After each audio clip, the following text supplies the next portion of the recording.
السلام عليكم ورحمة الله وبركاته. الحمد لله وكفى والصلاة والسلام على رسوله المجتبى أما بعد. فقد قال الله سبحانه وتعالى في القرآن العظيم والفرقان المجيد: أعوذ بالله من الشيطان الرجيم، بسم الله الرحمن الرحيم. وَإِذْ تَأَذَّنَ رَبُّكُمْ لَئِن شَكَرْتُمْ لَأَزِيدَنَّكُمْ وَلَئِن كَفَرْتُمْ إِنَّ عَذَابِي لَشَدِيدٌ. புகழும் புகழ்ச்சியும் ஏக வல்லவனம் அல்லாஹ் ஒருவனுக்கே உரித்தாகுக. சலாத்தும் சலாமும் நமது உயிரினும் மேலான கண்மணி நாயகம் ஸல்லல்லாஹு அலைஹி வஸல்லம் அவர்கள் மீதும், அன்னாரின் வழிவந்த அவர்கள் உம்மத்தினர் அனைவர்கள் மீதும் அல்லாஹுடைய அருளும் அன்பும் என்றென்றும் நிறைவாக உண்டாவதாக. ஆமீன். கண்ணியத்திற்கும் பெருமதிப்பிற்கும் உரிய அல்லாஹ்வின் நல்லடியார்களே, எனது அருமை இஸ்லாமிய சொந்தங்களே, அல்லாஹு தஆலா இவ்வுலக வாழ்க்கையில் நமக்கு ஏராளமான நிஅமத்துகளை வழங்கியிருக்கிறார். அல்லாஹ்வுடைய கோடிக்கணக்கான நிஅமத்துகளை நாம் அனுதினமும் அனுபவித்து கொண்டிருக்கிறோம். அல்லாஹ் நமக்கு வழங்கி இருக்கின்ற இந்த உடல் அமைப்பு இருக்கின்றது அல்லவா, இதிலேயே ஏராளமான நிஅமத்துகள் அடங்கியிருக்கின்றன. ஐம்புலன்களை தந்திருக்கிறான், ஜோடியான உறுப்புகளை கொடுத்திருக்கிறான். உள்ளுறுப்புகளும் சரி, வெளியுறுப்புகளும் சரி, ஒவ்வொன்றும் ஒவ்வொரு வேலையை சிறப்பாக செய்து கொண்டிருக்கிறது. நம் உடலில் இருந்து அனைத்து கழிவுகளும் வெளியாகி ஆரோக்கியமாக நாம் வாழ்வதற்கு 9 துவாரங்களை அல்லாஹ் ஏற்படுத்தியிருக்கிறான். ஒவ்வொரு துவாரத்தின் வழியாக வெவ்வேறு தன்மையுடன் கழிவுகள் வெளியேறுகின்றன. இவ்வாறு நம் உடலை மட்டும் ஆராய்ந்து பார்த்தாலே அல்லாஹ் நமக்கு வழங்கி இருக்கிற நிஅமத்துகளை நாம் வழங்கிக் கொள்ள முடியும். நாம் குடிக்கின்ற தண்ணீர், அந்த ஒரு மிடருக்கு தண்ணீர் கூட எவ்வளவு பெரிய நிஅமத் தெரியுமா? அல்லாஹு தஆலா அவனுடைய உதவியின்றி ஒரு மிடர் தண்ணீர் கூட நம் உடலுக்குள் செல்ல முடியாது. அவனுடைய உதவியின்றி உள்ளே சென்ற அந்த நீர் வெளியே வரவும் முடியாது. ஒரு முறை இப்னு சம்மாக் ரஹிமஹுல்லா அவர்கள் ஹலீஃபா ஹாரூன் ரஷீத் பாதுஷா அவர்களிடத்திலே வருகிறார்கள். அந்த சமயம் ஹலீஃபா ஹாரூன் ரஷீத் பாதுஷா அவர்கள் தண்ணீர் குடிப்பதற்காக தயாராகிறார்கள். தண்ணீர் எடுத்து வர சொல்கிறார்கள். அந்த நேரத்தில் அங்கு வருகை தந்த இப்னு சம்மாக் ரஹிமஹுல்லா அவர்கள் ஹலீஃபாவிடத்திலே சொல்வார்கள்: ஹலீஃபா அவர்களே, நான் தாங்களிடத்திலே ஒரு கேள்வி கேட்க வேண்டும் என்று கூறிவிட்டு வினாவை தொடுக்கிறார்கள். அல்லாஹ்வின் மீது ஆணையாக, இந்த தண்ணீர் குடிக்க நீங்கள் தடை செய்யப்பட்டால், இந்த தண்ணீர் உங்களுக்கு மறுக்கப்பட்டால் அதை என்ன விலை கொடுத்து வாங்குவீர்கள்? அப்பொழுது ஹலீஃபா சொல்வார்கள்: என்னுடைய அரசாட்சியை கொடுத்து அதை நான் வாங்குவேன், அரசாட்சிக்கு பகரமாக அதை வாங்குவேன். அப்பொழுது மீண்டும் இப்னு சம்மாக் ரஹ்மஹுல்லா கேட்பார்கள்: ஹலீஃபா அவர்களே, தாங்கள் குடித்த அந்த நீர் வெளியே வரவில்லை என்றால் அதற்கு எவ்வாறு நீங்கள் வைத்தியம் செய்வீர்கள் என்று கேட்கின்ற பொழுது, நான் என்னுடைய முழு அரசாட்சியை கொடுத்தாவது நான் அதற்காக வைத்தியம் செய்வேன் என்று சொல்வார்கள். இந்த பதிலை கேட்டுவிட்டு இமாம் சம்மாக் ரஹிமஹுல்லா அழகான ஒரு படிப்பினைக்குரிய விஷயத்தை சொல்வார்கள்: உங்களுடைய இந்த பிரம்மாண்டமான அரசாட்சி அதிகாரம் அனைத்தும் ஒரு மிடர் தண்ணீருக்கு கூட சமமானது இல்லை என்பதாக சொல்வார்கள்.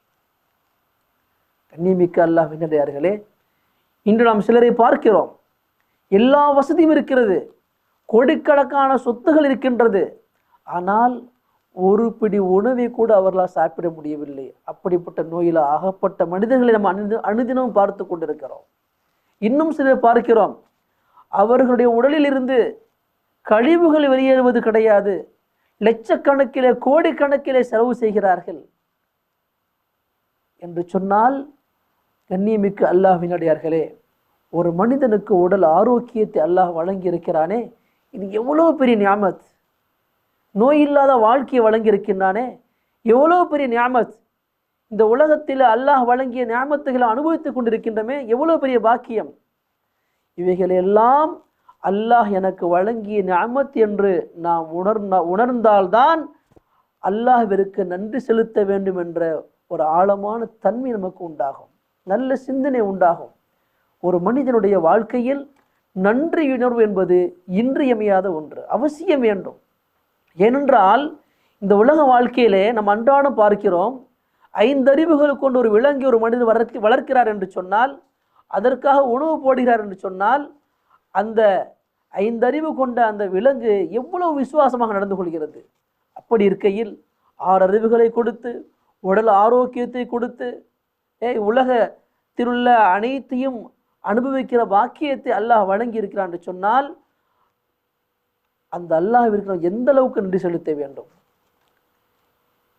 இந்த அல்லாஹ்வுடைய நியாமத்தினுடைய அந்தஸ்தையும் மகிமையையும் நம்முடைய முன்னோர்கள் விளங்கி வைத்திருந்தார்கள். அதனால்தான் அவர்கள் அல்லாஹ்விடத்திலே மிக உயர்ந்த அந்தஸ்தை பெற்றார்கள். கண்ணியத்திற்குரிய அல்லாஹ்வின் அடியார்களே, இப்னு உமர் ரலியல்லாஹு அன்ஹு கூறுகிறார்கள், எனக்கு ஏற்படும் ஒவ்வொரு நோயிலும் அல்லாஹ்வின் 4 நிஅமத்துகளை நான் உணர்வேன். முதலாவது, எனக்கு ஏற்பட்ட நோயை விட மோசமான நிலையில் உள்ளவரை நான் முதலிலே பார்ப்பேன். பார்த்துவிட்டு, அல்லாஹ் இது போன்ற மோசமான நிலை நோயை அகப்பட வைக்காமல் பாதுகாத்தானே என்று அல்லாஹ்விற்கு நான் முதலிலே நன்றி செலுத்துவேன். இது முதலாவது தன்மை. இரண்டாவது தன்மையை சொல்வார்கள், எனக்கு எந்த நோய் வந்தாலும் அந்த நோயிலே நான் புலம்ப மாட்டேன், பொறுமையை மேற்கொள்வேன், பொறுமையை கடைபிடிப்பேன். பிறகு இப்படிப்பட்ட அழகான பொறுமையை அல்லாஹ் எனக்கு கொடுத்தான் என்பதாக எண்ணி அல்லாஹ்விற்கு நன்றி செலுத்துவேன். மூன்றாவதாக சொல்வார்கள், எனக்கு எந்த நோய் ஏற்பட்டாலும் அது எனக்கு எந்த பாதிப்பையும் ஏற்படுத்தாது என்று அல்லாஹ்வின் மீது முழுமையாக நம்பிக்கை வைப்பேன். இப்படி அல்லாஹ்வின் மீது நம்பிக்கை வைக்கக்கூடிய பாக்கியத்தை அல்லாஹ் எனக்கு கொடுத்தானே என்று எண்ணி அல்லாஹ்விற்கு நன்றி செலுத்துவேன், சுக்ர் செய்வேன். நான்காவதாக சொல்வார்கள், எனக்கு எந்த நோய் வந்தாலும் அதற்கான நன்மையை, முழு கூலியை அல்லாஹ்விடத்திலிருந்து எதிர்பார்ப்பேன். நல்ல எண்ணத்தை வைப்பேன், அல்லாஹ் எனக்கு இதற்கான முழு கூலியை கொடுப்பான் என்ற எதிர்பார்ப்பை அல்லாஹ்வின் மீது நான் வைப்பேன். இப்படிப்பட்ட எண்ணத்தை அல்லாஹ் எனக்கு கொடுத்தானே என்று எண்ணி அல்லாஹ்விற்கு நான் நன்றி செலுத்துவேன். இவ்வளோ பெரிய அற்புதமான வரிகள் பாருங்கள். இன்றைக்கு நம்முடைய வாழ்க்கை நோய்கள் ஏற்படுகின்றன, நோய் வருகின்றது, ஆனால் தூண்டு போகின்றோம், பல வகையில் புலம்புகின்றோம். கண்ணியமிக்க அல்லாஹ்வினர்களே, இவ்வுலக வாழ்க்கையில நன்றியுணர்வு என்பது அல்லாஹ் நமக்கு செய்த பாக்கியங்களுக்கு, நிஅமத்துகளுக்கு நன்றி செலுத்துவது என்பது ஒரு முஃமினிடத்திலே மிக அவசியமாக இருக்க வேண்டிய பண்புகளில் ஒன்று. ஒரு நாள் உமர் ரலியல்லாஹு அன்ஹு அவர்கள் கடை வீதியிலே ஒரு மனிதனை கடந்து செல்கிறார்கள். அப்பொழுது அந்த மனிதர் அல்லாஹ்விடத்திலே இப்படி துஆ செய்வார், யா அல்லாஹ், உன்னுடைய அந்த குறைவான அடியார்களில் என்னையும் ஆக்குவாயாக, உன்னுடைய அந்த குறைவான அடியார்களில் என்னையும் நீ ஆக்கிவிடுவாயாக என்று துஆ செய்வார். இதனை செவியேற்ற உமர் ரலியல்லாஹு அன்ஹு அவர்கள் அந்த மனிதரிடத்திலே அதற்கு விளக்கம் கேட்பார்கள், ஏன் இப்படி துஆ செய்தாய்? அப்பொழுது அவர் குர்ஆனுடைய ஒரு வசனத்தினுடைய ஒரு பகுதியை ஓதி காண்பிப்பார். வகலீலும் மின் இபாதிய ஷகூர், எனினும் என்னுடைய அடியார்களில் நன்றி செலுத்துபவர்கள் மிகவும் குறைவானவர்களே என்ற அர்த்தமுடைய அந்த வசனத்தை ஓதி காண்பிக்கிறார். இதனை கேட்ட உமர் ரலியல்லாஹு அன்ஹு அவர்கள் அழுது கொண்டே தன்னைத்தானே பார்த்து சொல்லிக் கொள்வார்கள், உமரே, இவ்வுலகிலே வாழக்கூடிய மனிதர்கள் அனைவரும் உன்னை விட அதிக ஞானம் பெற்றவர்கள், அறிவுடையவர்கள் என்று தன்னைத்தானே கூறிக்கொள்வார்களாம். இதுதான் சஹாபாக்களிடத்தில் இருந்த மிக உயர்ந்த பண்பு. யாரிடத்திலிருந்து எதை கற்கிறோம் என்பதை பார்க்க மாட்டால், மாறாக எப்படிப்பட்ட விஷயத்தை நாம் கற்கிறோம், அதனால் நம்முடைய வாழ்க்கையில் பிரயோஜனங்கள் என்ன என்பதை சஹாபாக்கள் மிக தெளிவாக விளங்கி அதன்படி அமல் செய்வார்கள். கண்ணியமிக்க அல்லாஹ்வின் நல்லடியார்களே, பெருமானார் ஸல்லல்லாஹு அலைஹி வஸல்லம் அவர்களும் தன்னுடைய வாழ்க்கையிலே அல்லாஹ்விற்கு அதிகமாக நன்றி செலுத்தக்கூடியவர்களாக இருந்தார்கள். பெருமானாரை போன்று அல்லாஹ்விற்கு நன்றி செலுத்தக்கூடிய ஒரு அடியான், ஒரு படைப்பு உலகத்திலே வந்ததே கிடையாது, படைக்கப்பட்டதே கிடையாது. ஹதீஸில் வருகின்றது, பெருமானார் ஸல்லல்லாஹு அலைஹி வஸல்லம் அவர்கள் அல்லாஹ்விடத்தில் அதிகமாக செய்யக்கூடிய துஆக்களில் ஒன்று, அல்லாஹும்ம ஜஅல்னி ஷக்கூரா, யா அல்லாஹ் என்னை அதிகம் நன்றி செலுத்துவோனாக ஆக்குவாயாக என்று அல்லாஹ்விடத்தில் அதிகமாக துஆ செய்வார்களாம். நாயகம் ஸல்லல்லாஹு அலைஹி வஸல்லம் அவர்கள் மிக பரிசுத்தமானவர்கள். அவர்களை போன்று யாரும் நன்றி செலுத்த முடியாது. அப்படிப்பட்ட நாயகமே அல்லாஹ்விடத்தில் எப்படிப்பட்ட ஒரு துஆவை செய்கிறார் என்று சொன்னால், ஒரு மனிதனிடத்தில் நன்றியுணர்வு என்பது எவ்வளவு முக்கியமானது என்பதை இது போன்ற ஹதீஸ்கள் நமக்கு தெளிவுபடுத்துகிறது. கண்ணியமிக்க அல்லாஹ்வின் நல்லடியார்களே, இவ்வுலக வாழ்க்கையிலே நன்றி செலுத்தியதால் உயர்வு பெற்ற வரலாறுகளும் உண்டு, நன்றி மறந்ததினால் அழிந்து போனவர்கள் வரலாறுகளும் உண்டு.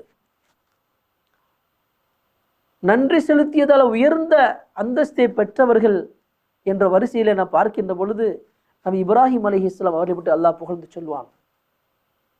நம் இப்ராஹிமை தேர்ந்தெடுத்தோம், ஏனென்றால் தன் இரட்சகனுக்கு அதிகமாக நன்றி செலுத்தக்கூடிய பழக்கமுடையவராக இருந்த என்பதாக அல்லாஹ் தஆலா சூரத் நஹ்லிலே பதிவு செய்கிறான். அதே போன்று யார் அல்லாஹ்விற்கு நன்றி மறந்தார்களோ, அல்லாஹ்வை மறுத்தார்களோ, அல்லாஹ் நியமத்துக்கெல்லாம் அனுபவித்துக் கொண்டு நன்றி கெட்டவர்களாக வாழ்ந்தார்களோ, அவர்கள் அழிந்து போன வரலாறுகள் உண்டு. அதற்கு ஒரு அழகான ஒரு உதாரணம் தான் சூரத்து சபாவிலே அல்லாஹ் நமக்கு தெளிவுபடுத்துகின்ற வரலாறுகள். சபா என்பது யமன் நாட்டு மக்களையும் அது அரசர்களையும், அங்குள்ள அழகான ஒரு பசுமையான ஒரு ஊரை குறிக்கும். 2 மலைகளுக்கு மத்தியில் அமைந்த ஒரு அழகான ஒரு ஊர். அல்லாஹு தஆலா அவர்களுக்கு ஏராளமான வாழ்வாதாரங்களை வாரி வழங்கியிருந்தான். அழகான விளைச்சல்கள், சுவையான கனிவர்க்கங்கள், மதுரமான நீரை கொண்ட நீர்வளங்கள், 2 மலைகளுக்கு மத்தியிலிருந்து வரக்கூடிய நீரோடைகள், அழகான நீரோடைகள்.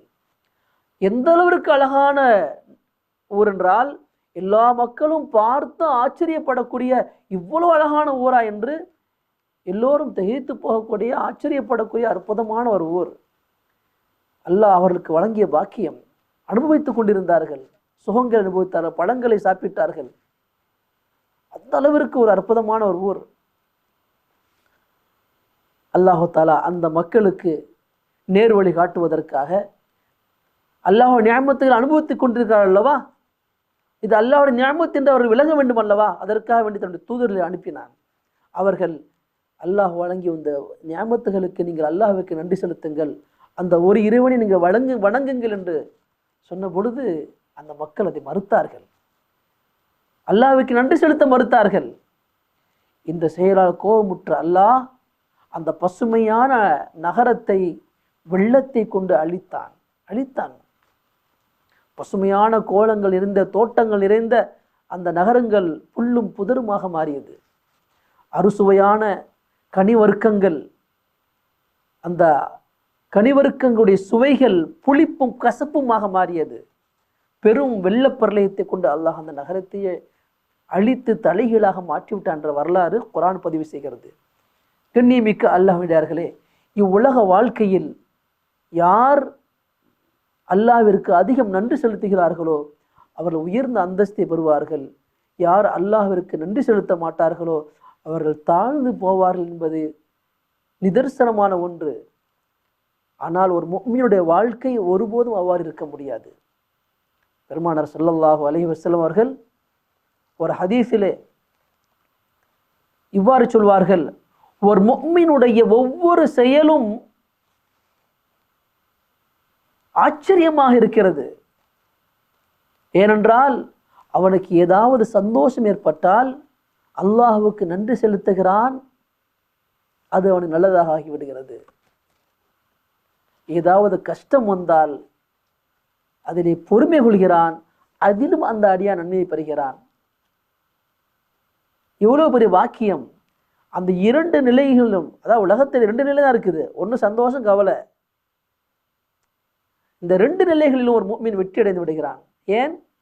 எவ்வாறு இஸ்லாம் ஒரு முஃமின் இருக்க வேண்டும் என்று அறிவுறுத்துகிறதோ அதை பின்பற்றுவதால் அவன் உயர்ந்து விடுகிறான். கண்ணியமிக்க அல்லாஹ்வினர்களே, இது போன்ற அல்லாஹ்விற்கு எல்லா நிலைகளிலும் நன்றி செலுத்தக்கூடிய மக்களாக நாமும் இருப்போமே. ஆனால் நம்முடைய முன்னோர்கள், மார்க்க அறிஞர்கள், சஹாபா பெருமக்கள், நபிமார்களுக்கு அல்லாஹ் எப்படிப்பட்ட சிறப்பையும் அந்தஸ்தையும் வழங்கினானோ அது போன்ற பாக்கியத்தை நமக்கும் வழங்குவான் என்பதிலே எவ்வித சந்தேகம் கிடையாது.